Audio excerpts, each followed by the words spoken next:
Mr. Greedy by Roger Hargreaves.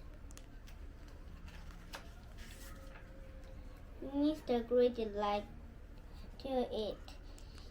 In fact, Mr. Greedy loved to eat, and the more he ate, the fatter he became. And the trouble was, the fatter he became, the more hungry he became. And the more hungry became, the more he ate. And the more he ate, the fatter he became. And so it went on. Mr. Greedy lived in a house that looked rather like himself. It was a roly-poly sort of a house. One morning, Mr. Greedy awoke rather earlier than usual. He became dreaming about food as usual, and that had made him wake up feeling hungry as usual. So Mr. Greedy got up, went downstairs, and ate the most enormous breakfast.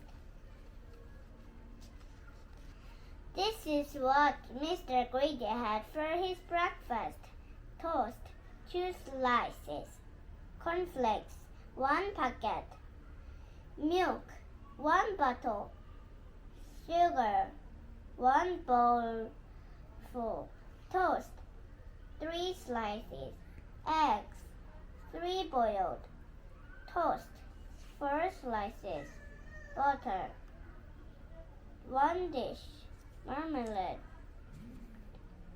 1 pot. When he had finished his enormous breakfast, Mr. Greedy sat back in his chair, smiled a very satisfied smile, and thought, "That was a delicious breakfast," he thought to himself. "Now I wonder what would be nice to have for lunch." He decided in order to work up an appetite for lunch, he would go for a long walk. That morning, Mr. Greedy walked and walked and walked. Then he discovered a cave. "That's funny," he thought. "I don't remember seeing that there before." Mr. Greedy, being a serious sort of a fellow, decided to explore. He entered the dark cave. Inside, he discovered some giant steps leading upwards. Mr. Greedy, being a serious sort of a fellow, decided to climb them.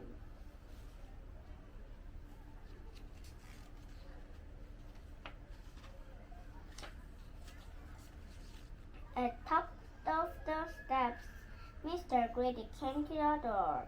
It was without doubt the biggest door that Mr. Greedy had ever seen, and it wasn't quite shut.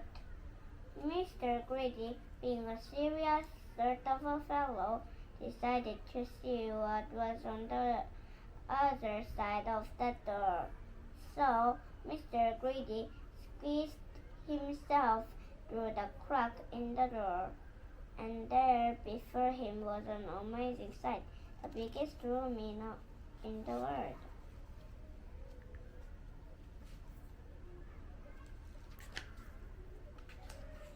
The floor was as big as a field.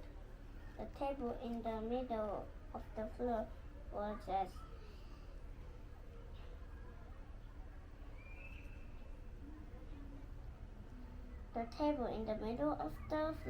as big as a house, and the chairs around it were as high as trees. Mr. Greedy felt very small. Then he sniffed. coming from somewhere on the top of the gigantic table was the most delicious fruity smell that Mr. Greedy had ever smelled. Mr. Greedy sniffed again, and then decided that he must get up onto that table. So he began to climb up the leg of the enormous chair. It was very difficult and it took him a long time, but eventually Mr. Greedy stood on the table. Everything was larger than life. The salt and pepper pots were both as big as pillar boxes. There was a bowl of fruit on the table, and Mr. Greedy tried to lift one of the oranges.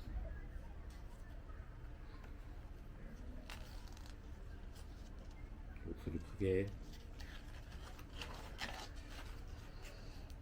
And Mr. Greedy, being Mr. Greedy, took a bite out of one of the apples there. Then he looked around.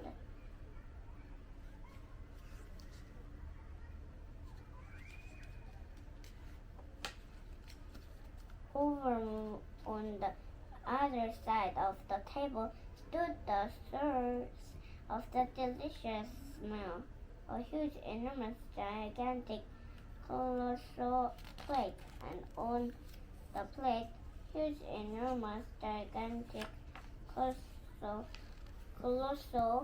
sausages the size of pillows, and huge, enormous, gigantic, colossal potatoes the size of these balls, and huge, enormous, gigantic, colossal peas the size of cabbages.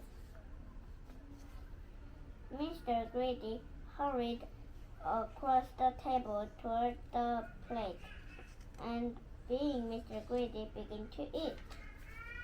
Suddenly, a shadow fell across the plate, and Mr. Greedy found himself being picked up by a giant hand and looking into the eyes of a real-life giant.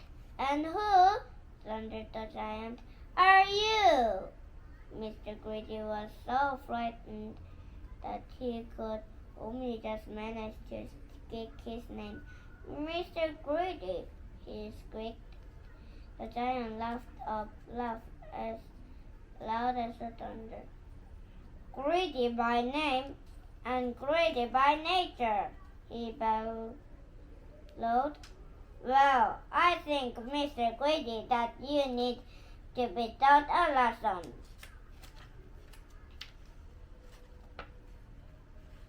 And what a lesson it was!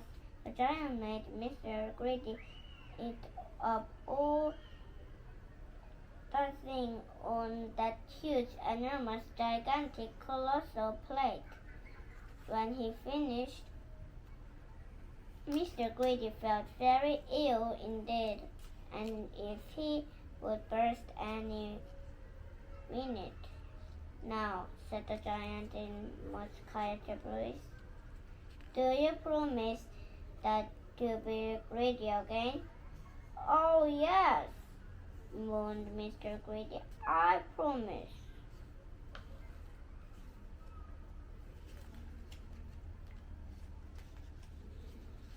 "Very well," said the giant, "then I will let you go."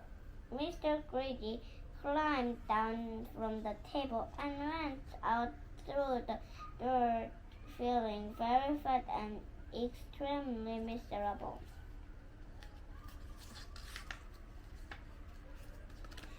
And do you know, from that day to this, Mr. Greedy has kept his promise. And do you know something else? Well, Mr. Greedy doesn't look like he used to look anymore. He now looks like this, which I think suits him a lot better, don't you? So, if you know anybody who's as greedy as Mr. Greedy used to be, you know what to tell them, don't you? Hey, look, he's very thin.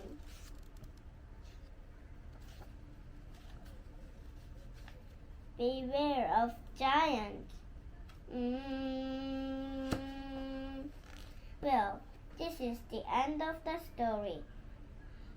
I thought you enjoyed the story. Bye, and don't forget it's Mr. Man's story. Bye. See you next time.